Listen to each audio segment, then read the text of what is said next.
Elite or not? I don't know that we're going to answer that question during this hour, but we're going to have a fun time talking Notre Dame football with all of you. So please bring your comments, your questions, your debate topics, and trash talk to the live chat. But be respectful, which is an oxymoron, of course. Trash talk, be respectful, but please do your best there in the live chat. We're talking Notre Dame football with, of course, Nathan Urbach, a Notre Dame podcast to be named. Nick Chipkowski, who joined us last week to break down the recruiting class. You can catch him on Irish Wire ND on the USA Today platform for Notre Dame athletics. Gentlemen, how are we doing today? No complaints on my end. How about you guys? I'm doing all right as well, Mark and Nick. Just excited to, as always, to talk a little Notre Dame football and college football in general. I love doing this with guys that are really entrenched in the product, in the team, in the program, the vibe, the atmosphere, the fan base, the culture, and to get your take on Notre Dame football. And I'm the type of college football guy that I try to keep up with everything at the same time. So to get the personal breakdowns from you guys is invaluable for me. So, Nathan, let's start with you in regards to the recruiting class. And we touched on it a number of times, and it was locked in and sealed all but one pretty much during that December time period. But you got a running back signee there, Logan Diggs, 3-star from Louisiana, 28th rated player at his position, according to 247 Sports. How does he fit into the mix? Do you think here in 2021, does he fit into the mix? And your overall impression of the recruiting class?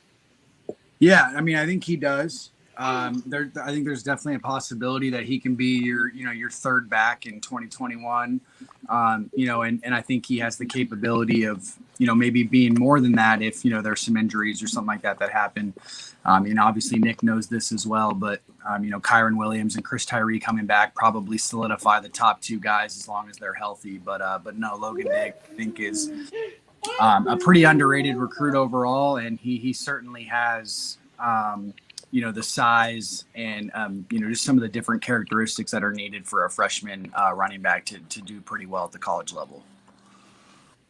Nick, anything in particular before we bring in James on whether it be Logan Diggs or your thoughts about the recruiting class overall or any particular standouts to you?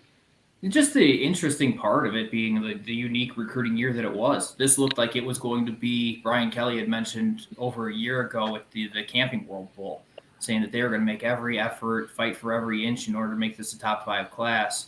And when COVID hit, when the restrictions in terms of recruiting and visits hit, this thing looked like it was falling off of a cliff. And they still put it together, salvaged it. It didn't end up being a top 5 class. I think a lot of people kind of freaked out when running back Will Shipley ended up taking Clemson over Notre Dame and thought, what the heck are they going to do with this position? What are you going to do? You're not going to get that playmaker. You bring in, okay, maybe not rated as highly as Shipley, but you brought in 2 guys at the running back position. And I think the talent in that room, you already have Kyron Williams, Chris Tyree a year ago coming in. I think the talent at that position in terms of depth is significantly improved compared to where it's been in, years and years and years for Notre Dame. Yeah, James Rowe on the line as well. And I got to tell you, James, I checked out the Twitter page and you just had too many handles, too many outlets there for me to fit on the screen. So you got to just take a James Twitter page there at RoeJL22.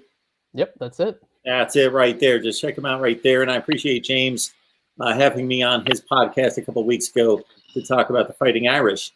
James, we're just digging into this recruiting class a little bit before we touch on anything. And I'll let you know right out of the gate that if I don't hit on something and you want to talk about it, just roll with it. So your thoughts about Logan Diggs and the rest of the recruiting class? I love the recruiting class. I think what Nick was saying earlier, it looked like it was going off the ship, but then there's a lot of depth in here. I think I'm more worried about the quantity of what we're getting in than rather just the entire quality. I don't get 12 4-stars and then 2 5-stars and 3 3-stars or something like that. I just think this is a great class.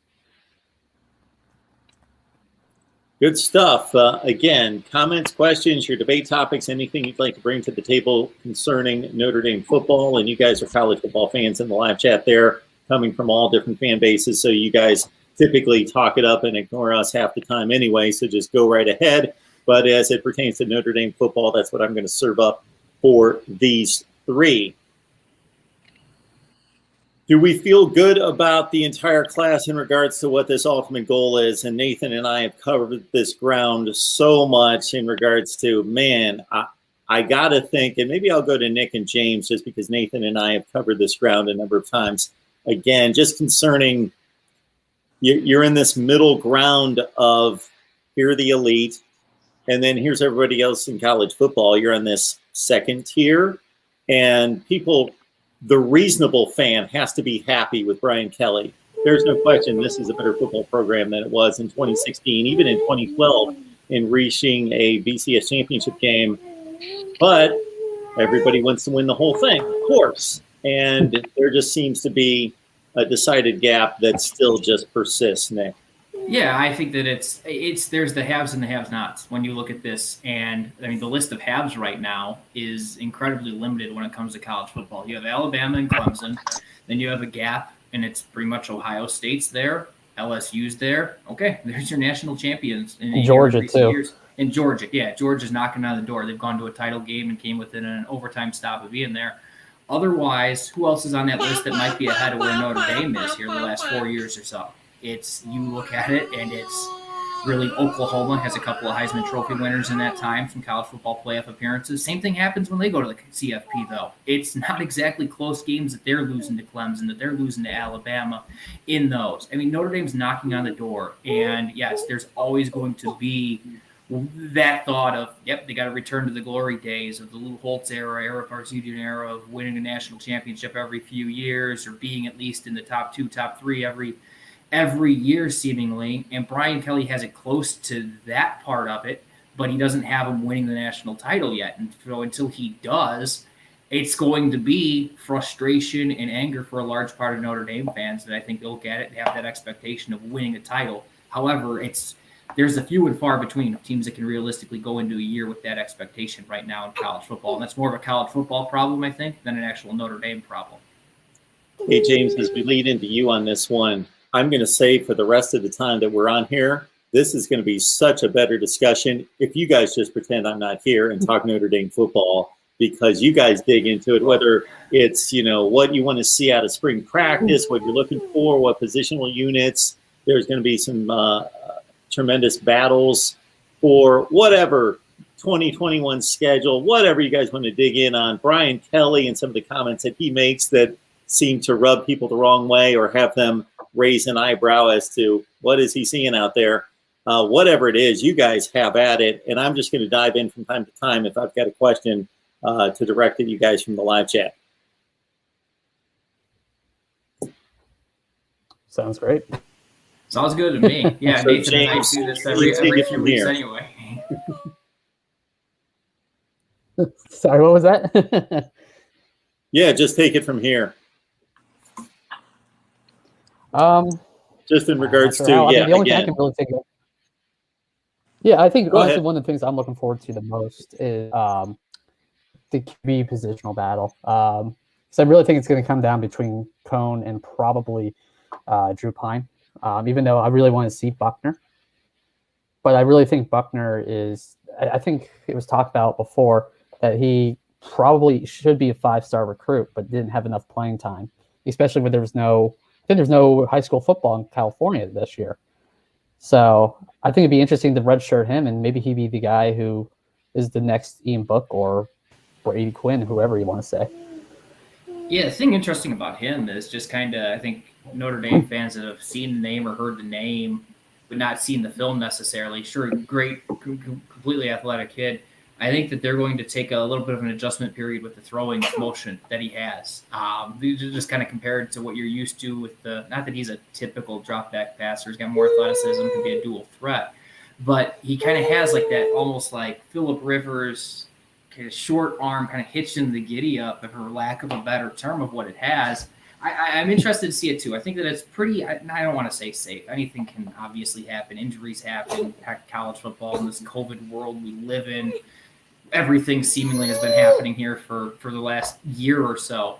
But I kind of looking at the position, it sure as heck feels to me like it's going to be Jack Cohen's and That's why he was brought in, kind of bridge the gap. So this rebuild year in between quarterbacks doesn't turn out to be like 1994 was for older Notre Dame fans, or like 2007 was when Jimmy Clausen was the incoming big guy as the freshman in that disastrous season there. I think that Cohen kind of, whether it kicks the can down the road of not having experience at the position, but I think that it does kind of prevent you from the bottom being really bottoming out like we've seen here a couple times in the last 20, 25 years or so with Notre Dame anyway.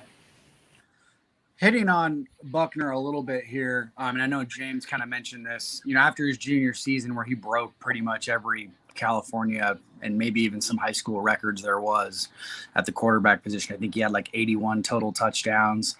He had over like 1,500 yards rushing, over 4,500 yards passing, and he did kind of elevate to that 5-star status. And James kind of mentioned this again.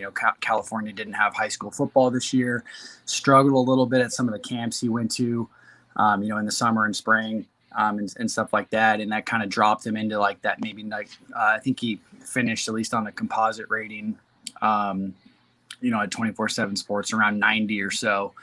But I think it's pretty clear, and if you ask the people in the industry, that really follow this, even more so than us three do, the talent's there for him to be like a top 10 or top 20 kid in this class, and he just, he needs a little seasoning. I think that's kind of the reason why Notre Dame brought in Jack Cohen. Obviously Brendan Clark, who's there as well. He's had a knee injury that he's been dealing with since his high school days. And so that was another reason behind it. Drew Pine, maybe a little short of stature, and is going to remind some people of maybe Ian Book light without the legs. So you're really looking at probably Buckner taking this job over, hopefully in 2022, and then Cohen getting the job done for Notre Dame in 2021, and kind of continuing the pattern of pretty solid quarterback play. Guys, we've got John Sirian on the live chat asking about instant impact from this 21 class this fall. I think if there's one that sticks out to me, I know Nathan and I talked about this briefly recently on the Notre Dame podcast, to be named. We got to get around to making a name on that. We'll do it one of these days. Bigger fish to fry. I got this kid yelling at me to my left that's 14 months old, wants more apples. But when I look at it, I think it's Rocco Spindler, the right guard, or possibly a right guard for Notre Dame, just because he is one of the best offensive lineman recruits, especially interior offensive linemen, that there was in the country. And you just kind of compare it to where Notre Dame has holes coming up this year, and you're replacing so much of that offensive line that I think that presents an opportunity there for itself. And maybe he's not as highly regarded a recruit even on the offensive line like Blake Fisher is, but I think the ability or the possibility for him to be an instant impact type of guy is significant, just based on kind of need and where there's openings on this roster. Don't know about you guys. Nick, Miami fan Ronan just believes that your little one there is just gearing up for letting Brian Kelly have it in the future. Well, she's been spoiled. She was born, and Notre Dame won, I think, the first 16 games since she was born. And then they've dropped 2 in a row. So she's not used to like the life that I was born into in the mid-'90s, where you're hoping for 500 or a little better. So she's getting a little picky, and she's getting a little agitated. Her standards are a little higher than Dad's. Yeah, it's been a rough off season already, having to carry those 2 losses. My goodness. Going off of what Nick said, obviously I think Spindler has a pretty good chance to start as a freshman. He's pretty mature as a recruit as it is, and obviously one of the top offensive linemen in the country. My vote would probably go to a couple guys. Lorenzo Styles Jr. Specifically, I think has a really good chance to start at punt return, kick return for Notre Dame. During his first season, and then he brings a different element to the offense that they haven't really had over the last couple of years. And that's a guy that is not only fast to where he can break the defense, but he also does a lot of the other things pretty well. And one thing Notre Dame has struggled with some of their guys that can run deep is that they can't do a lot of other things on top of that. And I think Lorenzo Styles is already a pretty good receiver in other aspects of his game. And then on top of that, and I know Nick kind of touched on this when it comes to, just positions of need, but we saw Clarence Lewis last year step in as a freshman at corner. They're losing a bunch of guys in the defensive backfield. I mean, Sean Crawford, didn't return for his 7th year, fortunately for him. And then, they almost lost Houston Griffith to the portal. He's coming back. But they're going to have some battles at safety. They're going to have some battles at corner as well. And I think they brought in a pretty talented defensive back class. So guys like Philip Riley. Is everybody losing Nathan as much as I am? Yes, I am. Nathan, you did a slow fade on us into nothing, unfortunately. Oh, now we do have nothing. Okay.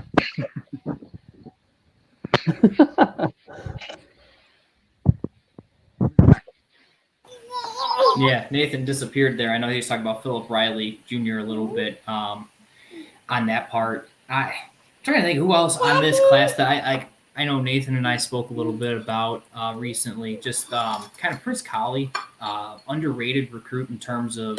That's what I was thinking too. Yeah. It's kind of interesting because for the longest time a 3-star guy on most outlets, and he goes out, he wins the Butkus Award, and you just kind of look where linebackers who have won that award, high school level, have been over the years, and you're talking, forget like 5-star, you're talking like top 5, top 10 guys in the country in terms of overall recruiting rankings. So that one was kind of surprising to see me just where he kind of ranks in for that. I don't know about instant contributor, at least instant like playmaker and game breaker in his case, but I do think that that's one of like that the overall ranking or the player ranking doesn't match the ability and what you see when you watch him play. Can you guys hear me okay now? Yes, yeah, we got you, Nathan. Yeah, You're perfect. back. Sorry, I don't know. Better than ever. My Wi-Fi has been pretty spotty recently, but yeah, just kind of continue on that point a little bit. I mean, I know Nick kind of mentioned some guys that, or some positions specifically that, just have some needs, and the defensive backfield is certainly one of them. So guys like, and I mentioned Philip Riley, I think that's when you guys started losing me. He's one of my favorite kids in this class, can probably play safety or corner at a pretty high level at the college level. And then a guy like Kari G is another one of my favorites in this class. Got him from stole him from LSU pretty late in the process. I think with the senior season, or at least more eyes on a lot of these guys, I think Kari G actually did play a senior season. He might have been a top 150-ish, top 100 guy. I mean, his offer list speaks for himself. So those are a couple guys. And then even some of their lower rated corners like Ryan Barnes and Chance Tucker, I think are guys that are pretty polished players and guys that will, produce at high levels in college as well. So wouldn't be surprising if any of those guys, find a niche role, as true freshmen. We've got a question coming in from D-Rock Irish Revelis. How huge was it to get Houston Griffith back out of the transfer portal? I mean, I think it's huge for 2021, obviously. Just you take a secondary last year, even that I know Nick McLeod played well at times. I think second team or third team ACC, he was ended up being a selection of, had a nice hula bowl, a couple interceptions on Sunday night. But outside of Kyle Hamilton, it felt like there are a lot of liabilities out there often. And that's not to say that Griffith solves all the problems there, but it helps at least kind of put a Band-Aid on that part of it, that it's not just Kyle Hamilton. I think Kyle Hamilton I know he only had the one interception in the ACC title game for the year, but my God, you could argue that as great as Owusu Koromoa was last year, that Hamilton, because of what he had to be asked to do, how much ground he had to be asked to cover, how much he had to step up and play in the run game to fill other parts, that you weren't getting at times from linebacking positions, that you could argue he was their defensive MVP, even though you had the Butkus Award winner there last year. And I think that Griffith, if he performs up to what the thought is that his capabilities are, that doesn't solve the problem entirely, but it answers a lot of questions and makes life at least a little easier in that regard. You literally took the words out of my mouth. I think he's just great for depth and everything. And yeah, that's pretty much all I have to say about that. Yeah, I mean, he's a guy that hasn't necessarily lived up to his recruiting ranking coming out of high school. I think in that 2017 class, I think it was, he was the number one ranked player. It might have been the 2018 class, now that I'm mentioning it. But I think he was their number one recruit in that class. And, a guy that they kind of stole again late in the process from Florida State. And, I think Notre Dame fans figured he'd be him and Kyle Hamilton were going to be a really dynamic duo over the last couple of years, and that unfortunately wasn't the case. But yeah, no, just based on what James or Nick are saying, I really agree on on those aspects. I mean, he provides quality depth. Now he's going to have a new defensive coordinator and a new safeties coach. You never know how that works out. Are they going to like him more than maybe Clark Lee and Terry Joseph did? Is he going to get some more playing time? Is he going to maybe just mesh with those guys a little bit more and become that player that we all know he can be? Mark Rogers TV, football, breaking down the Irish with our three guests here. We got James Rowe from Stadium Talk in particular and a number of other outlets. We've got Nathan Urbach from Notre Dame Football Podcast to be named. And, of course, Nick Shipkowski from the Irish Wire ND on USA Today.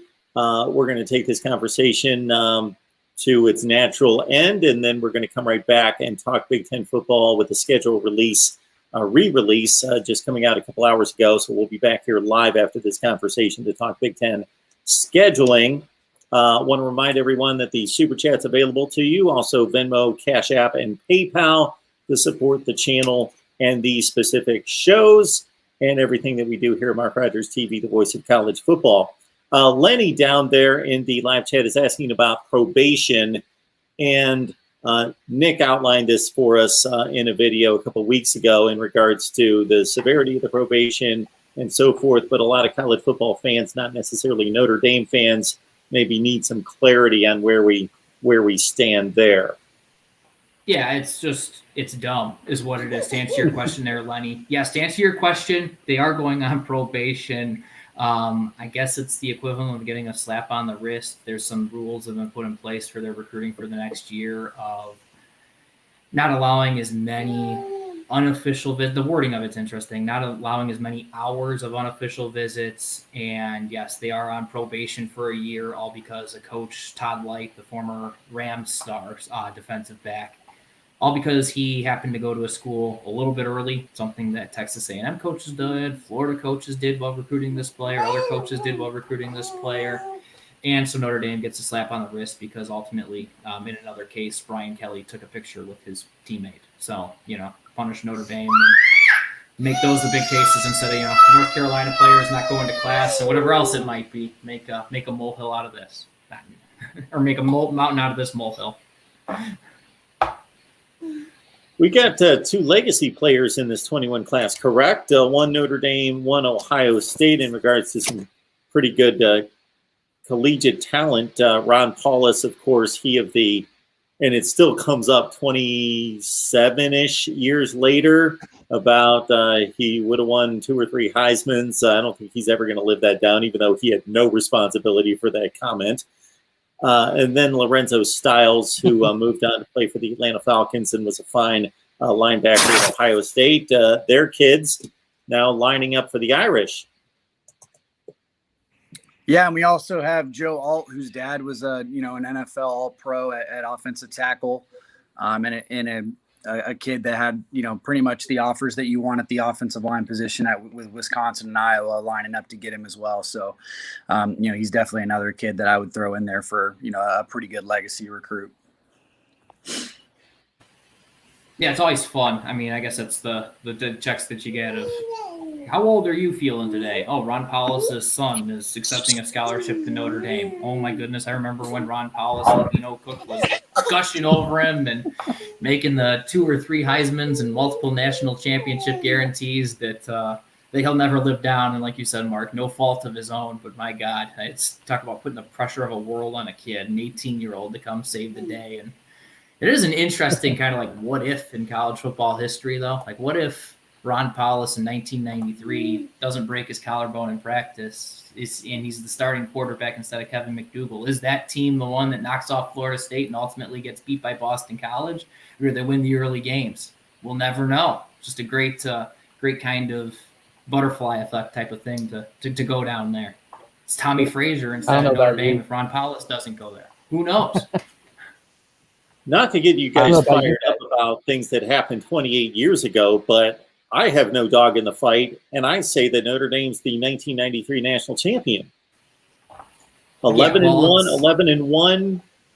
One had a win Head-to-head over the other. win. Yeah, it's because you Very have difficult you have a schedule. brain that's functioning, Mark. I mean, you're way too qualified to be somebody that would vote on such matters and giving Bobby Bowden his Lifetime Achievement Award that year. But I digress. I am actually old enough to have watched those games. And it wasn't like, okay, man, this was a fluke, or this was 3 defensive starters plus the starting quarterback out. Wink, wink, we know what game we're alluding to this year. That sort of thing. It was, okay, everybody's on the field, everybody's playing. These are two high-powered teams. These are most likely the two best teams in the country. And sure, it was a close game, and you could walk away from that game thinking, I still think Florida State's a better team, but the results have to count for something. And when it's that head-to-head, blatant, perfect comparison, there it is. One loss, one loss. Now, it's one thing if somebody's undefeated and there's a one loss, or there's a one loss and a two loss, and you say, okay, the two loss beat the one loss, but we still think the one loss is better. Not in this case. And we're talking again about two super brands and the two best teams of the country, and Notre Dame played a power schedule that year, as they always do. Don't get it. Yeah, I almost wonder, and maybe this is just a different discussion for a different day when we're in the middle of May or June and there's not a lot going on in terms of news. But was it better off with the old system in terms of the arguments for college football? Was it better off of just the not having the playoff and knowing that kind of the discussion we started with there being 2 or 3 teams and then a massive, just incredible gap? This year, I mean, it's Alabama and there's a massive gap between everyone else. Was it better for the sport as a whole back then of the what if instead of the clarity that's delivered now? I'll say that at least it wasn't a farce. At least we knew what it was. It was the sports writers are going to vote after the season and tell us who the national champion. You know, I grew up in an era where you went to bed on New Year's night having watched the games and you thought you knew who the national champion was. It like made sense that, okay, Nebraska should be the national champion. But you didn't know until you got up the next day, opened up the newspaper and was like, oh, okay, they got 43 votes and they got 8 and they got 2. Okay, Nebraska's the national champion. I thought that's how it was going to turn out. Or, whoa, 1983, you got a 5-11-1 teams. Oh, they went with Miami because they pulled off that great game in the Orange Bowl. Okay, they're the national champion. Great. At least it was what it was. It wasn't farcical to say this is a playoff, because to me, this is an invitational, is what we have now. No, that's my rant. I think people hear from me all the time, so you guys take it away. I mean, I think any Cincinnati fan, if there are any that happen to jump on this, would have the case and have your backing on that. Okay? Cincinnati, they get punished because of the unique setting of the world this past year, but they had Ohio State on their schedule. It's not like they didn't try to schedule big-time games. This coming year, they go to Notre Dame, they go to Indiana, and I know you'll laugh at Indiana for years and years. That looks like a big game now. You mean to tell me if Cincinnati's not unbeaten this year, that they're not going to the college football playoff? But it's like, in order to qualify to even be in the discussion with that, they had to have this great year last year in order to say that, yeah, they can play with Georgia. They can almost beat them in the Chick-fil-A, the bowl, whatever the heck, the Peach Bowl, like it was on New Year's Day. It's just such a weird, strange, you're right, it's an invitational, and if you're not one of the schools of 5 conferences or Notre Dame, then good luck getting in, because it's going to be you're welcome, but you're not really welcome here. To extend on 2 of your points there, Nick, one would be, can you imagine in any other sport, the Chargers, they went 5-11 last year, so they're 10-6. We're not really taking that, so we're going to take this 9-7 teams, because they went 12-4 last year. We think they're better. So why we can't shut off our evaluation from previous seasons and say we're evaluating the teams this year, number one. And number 2, to your point, yeah, I just came across that a couple of weeks ago. Cincinnati with Indiana and Notre Dame. What if they run the table and beat those 2 teams? And let's say Notre Dame and Indiana are fringe top 10 teams. What is the playoff selection committee going to do with Cincinnati? That's my thought too. It's like you gotta you got to reward somebody at some point. But Or I don't reward yourself like UCF, so that's okay. Oh yeah, that's true too. Just you don't get a national title, so just call yourself national champs. Only way they were getting one. So more And I power was to all them, I for suppose. that at the time. I was like, go to it, raise a banner. That's all you could do is go undefeated. You couldn't do anything else. And they beat Auburn Hell of a that year. marketing I mean, I think they were good enough to make it, but who knows? The Yeah, ironic part certainly about deserving all of of it. that, I was gonna say the ironic part about all of that is Cincinnati. You can still tell that they're a bridge team because their head coach. You know, if they have an opportunity to go somewhere, they go somewhere. If their defensive coordinator, if they have an opportunity to go somewhere, they go somewhere. Their cornerback coach, if they have an opportunity to go somewhere, they go somewhere. A lot of times it's right up by 65 is where they go. Exactly. I use those examples for a reason. So, that might be the one argument that a lot of fans can use against Cincinnati is that, for the most part, someone at Notre Dame doesn't leave to go to another school for as an upgrade. Sometimes maybe it's a little bit of a pay raise or something like that, or, just wanted to try something new, but it's not typically, I want to do this because they're a better program. And the one you bring up, the most recent one, is he as much of a slam dunk Marcus Freeman as everybody thinks he is, as being a great hire. I mean, I think on paper it's the best hire of the Brian Kelly era. 100%. I mean, he's probably gonna be able to help with some of the recruits even here in Ohio. So that's gonna be really huge for Kelly in the next few recruiting classes. Yeah, I mean, you look at what he's done since the debacle that was Brian Van Gorder in 2015 and 16, and he's gone. He's got Mike Elko, who's one of the best, he led the best defense in the SEC in Texas A&M this year. Clark Lee just goes and takes a Vanderbilt job, and now you bring in the hottest name in terms of assistant coaches, defensive coordinators specifically, but definitely defensive coordinators and probably all assistant coaches this past year in terms of head coaching jobs. Besides Sarkisian, yeah, he's doing something right. It's a huge one, and it's absolutely meets the. Seems like he's going to be a great one. Well, I know, Mark, me and you talked about this a few weeks ago whenever I was last on when he first got hired, and it does a lot of things. First and foremost, it continues a standard for the defensive coordinator position. While it might be the flashiest hire of the three, their last three defensive coordinators, one's the defensive coordinator at Texas A&M. The other one is now a head coach in an SEC program at Vanderbilt, and then now one is a guy that was probably the biggest name on the market, like Nick and James have already mentioned. So that's one standard right there. The next one is it just continues with recruiting. Clark Lee was a tremendous recruiter, so was Elko.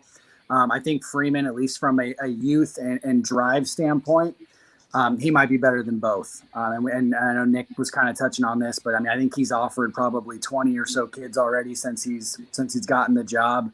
He's already landed a kid who was probably going to go to Oklahoma to begin with in Tyson Ford. And it seems like he's really hitting it off with a lot of kids and guys that really enjoyed him while he was the Cincinnati defensive coordinator are now giving Notre Dame a serious look because of the program difference that he's at. So there's a lot of things with that hire that, even if he's maybe not the guy that we thought he was going to be, it's going to help in terms of a ripple effect down the road too.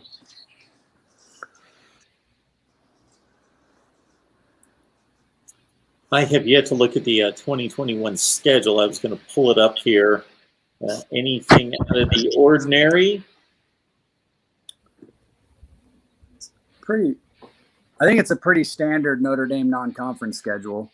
I like that I think they have Purdue back on there, which I like. Am I missing something, Nathan? Did you say just a pretty standard Notre Dame non-conference schedule? Well, they were in a conference this year, Mark. I don't know if you knew. I missed that. That went under the radar, I guess. Right. No, I don't have the schedule pulled up in front of me.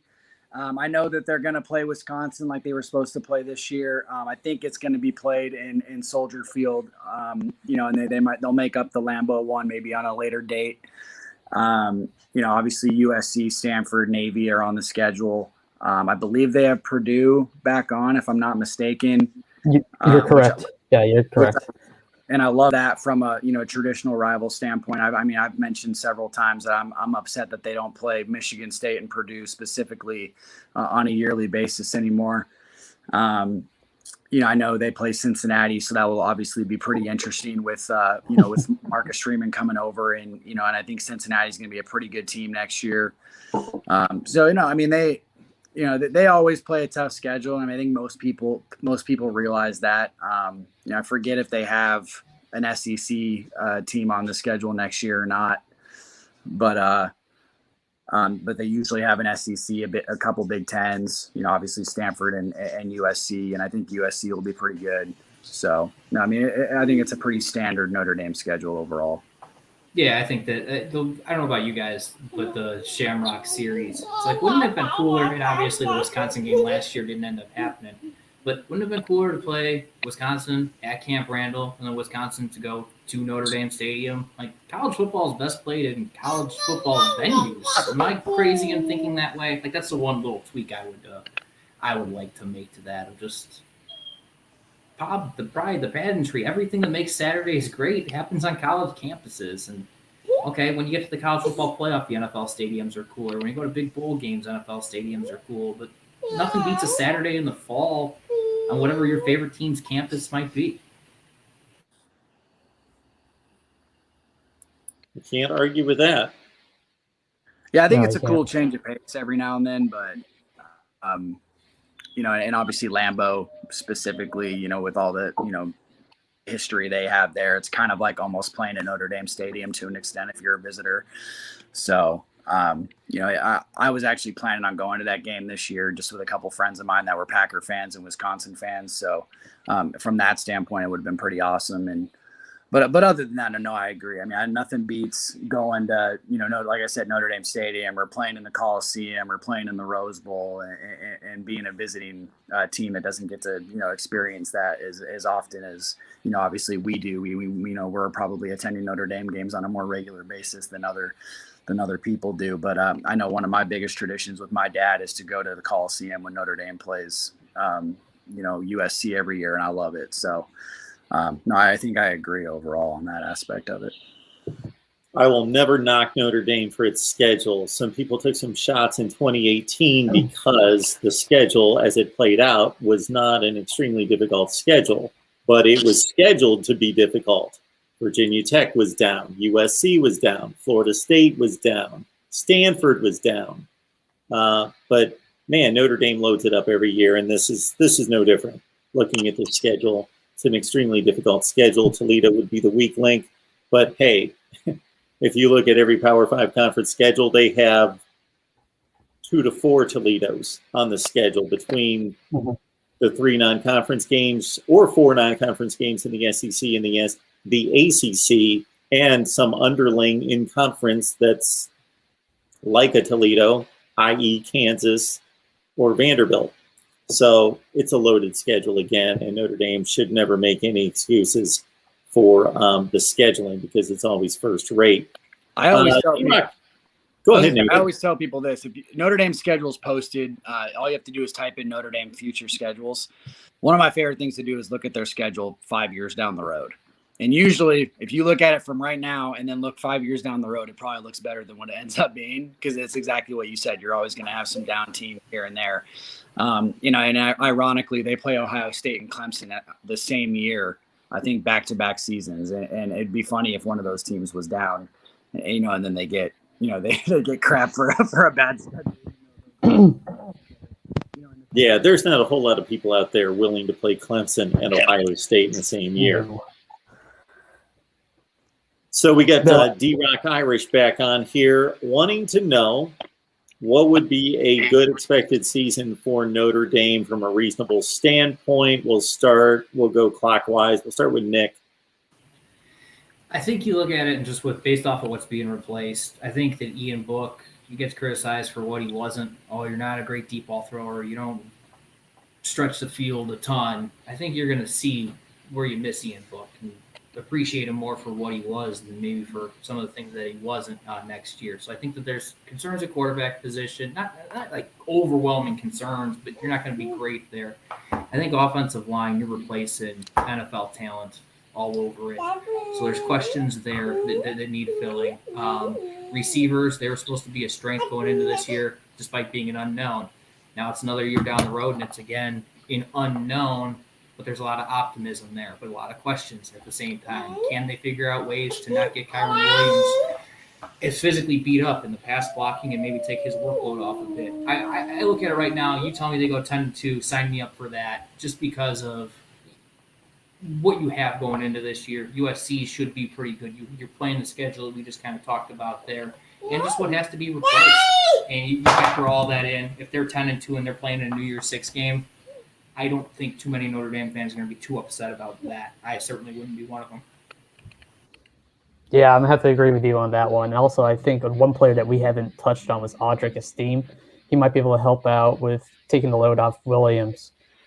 But I think 10-2 is a pretty good year. But personally for me, I just look at the schedule. As tough as it is, I fully expect 11-1, maybe 12-0 if they have a lucky break, and make the playoffs. I think the standard at this point is 10 wins in the regular season. Even in a year like this, I mean, if they didn't get Jack Cohen, I'd maybe say 9-3 with a true freshman Tyler Buckner.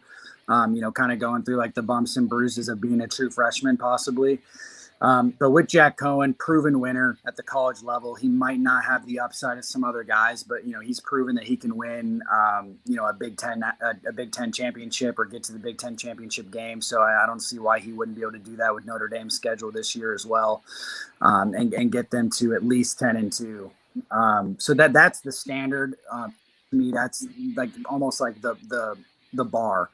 And a lot of like what James said. I mean, if they catch a break here and there, maybe one of the teams that's supposed to be really good on their schedule isn't as good or something like that, and they're able to go 11-1, 12-0. That wouldn't surprise me, because we're starting to get to that point where the bar might even be better than 10-2. Just with over the last couple seasons, what they've been able to accomplish especially when they have the players to do it. So. And then the one thing I'll throw in on that is, while I do think they might have gotten worse at QB, probably got worse at O-line. I mean, I don't think that they have I don't even think they can be as good as they were on the offensive line with all the guys they're losing. But they are offensive line for in a lot of people's eyes, and they bring in talent every year. But I also think they could be getting better at some other positions. Specifically, I think at wide receiver, there's at least some explosive players there that that can make the passing game better than it was this past season. Tight end with Michael Mayer, I mean, he's only going to be better as a sophomore. I know they're going to miss Tommy Tremble's blocking ability, but I do think that Michael Mayer specifically is going to raise the bar on that position. And then I think that the overall athleticism of the defense is going to continue to improve on a yearly basis. So where they might go down a little bit in certain positions, I think that they have a pretty good opportunity to improve in other spots. Guys, I jump on people all the time when they throw certain terms at me, but I'm going to do the same to all of you. How special, how unique is Notre Dame today versus 1995, 1975? Do you mean like the brand? The brand, the football program, all of it. We know that it's unique in not playing in a conference and being above everybody else that has that particular status, meaning BYU, UMass, and others. They're the clear team that gets recognition as an independent, being included in the evaluation process for a playoff. But they're still separate on NBC. They're separate in not playing in a conference. They, of course, have arguably the greatest football tradition of all time. Again, arguable. They're certainly in the top 3 to 5. I mean, I think that's a tough question. I mean, I guess I'll take the first shot at this. I was born in 1993. So I think I was 9 months old when they beat Florida State and didn't end up winning the national championship that year. But so I've grown up I haven't seen a Notre Dame national championship. I haven't seen them be the elite of the elite necessarily, over the Bamas and the Clemsons and the Ohio States of the world. But at the same time, the very first time I stepped on Notre Dame's campus, I knew it was something special. And it was as a younger person. I was with my family and my dad and my uncles who all attended Notre Dame. So obviously I had a little bit of a different, mindset going in. But it's a special place. So I think that alone, if you haven't experienced that might be where they've lost a little bit of the luster. Maybe there's some fans out there that because they're not winning the national championships, they kind of push them aside a tiny bit, and they don't necessarily want to experience all that Notre Dame gives to the average football fan. But overall, I still think it's, they pretty much can land any they want from a head coaching standpoint. I think that's still there for the most part. They're still, right up there as one of the top recruiting schools in the country on a yearly basis. Kids these days still understand the academics and the religious aspect that it has to offer. So I don't think that's lost. Every time I read a recruiting article and a kid's interested, they always talk about the academics and just like the private school religious atmosphere that could bring to them. So if we're talking about just that alone, I don't think it's really lost its luster. What I do think is the kid, people my age and younger, they don't necessarily view Notre Dame as an elite program anymore, to an extent. And that's maybe where that part of it has gone down.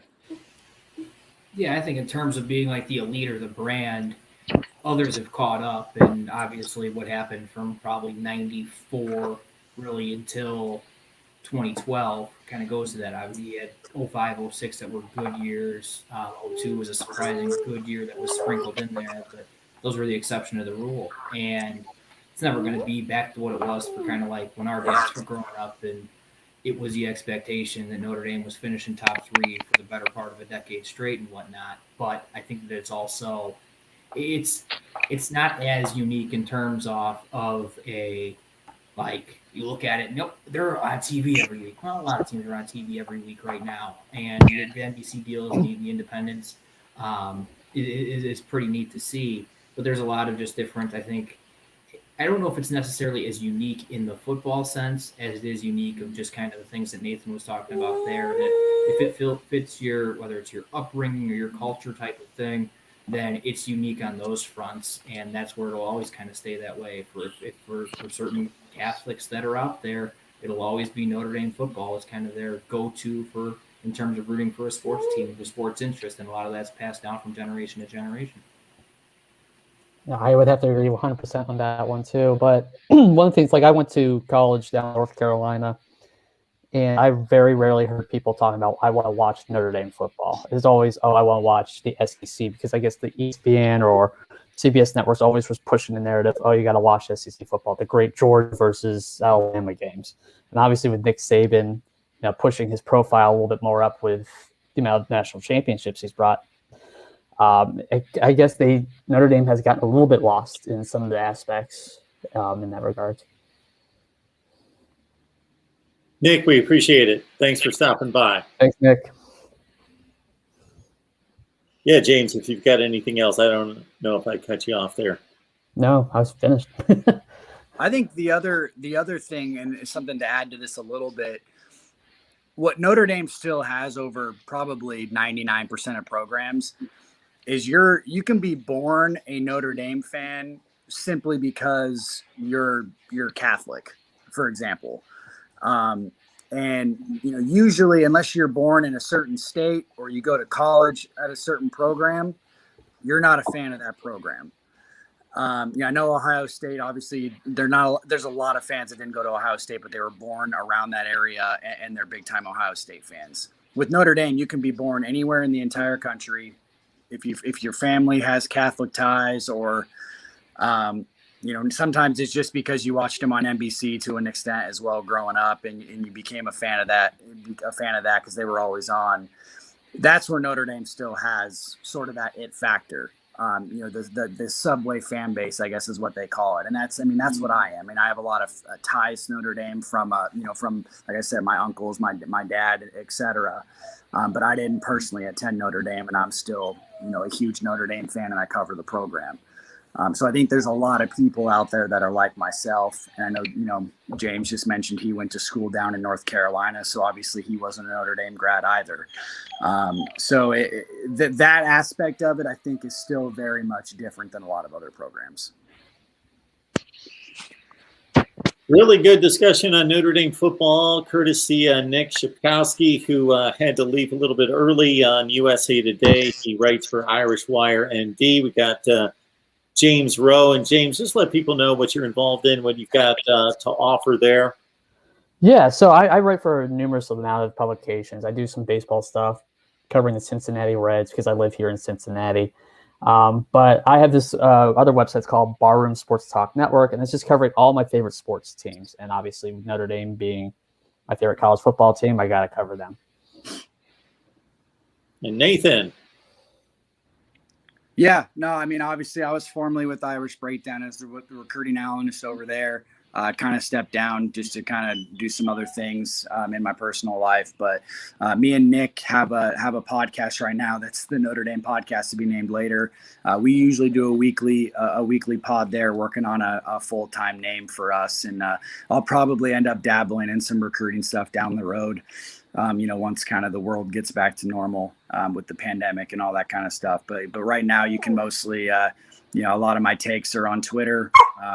And then you can, find us on our podcast with the Notre Dame podcast to be named later. Awesome. Well, college football fans, you know that we're here all the time, 24/7, 365. Mark Rogers TV, the voice of college football. We get to as many brands, as many teams and programs as possible. Enjoy the conversation here with James, Nick, and Nathan talking Notre Dame football. We're coming right back to talk Big Ten scheduling. The schedule was just re-released a couple hours ago, so we're going to break that down with everyone, and would like to invite you to our Patreon platform. It's only 15 cents per day. We've got an exclusive live stream coming up tonight at 6 o'clock to talk college football, and anything you'd like to know about my background or what we do here at the Voice of College Football or my other stops along the way in the TV industry. At 6 o'clock, we'll be back at 8 o'clock p.m. tonight to talk college football and take your calls as well. Guys, appreciate you stopping by. It was fun. Yeah, I really enjoyed myself. Thank you.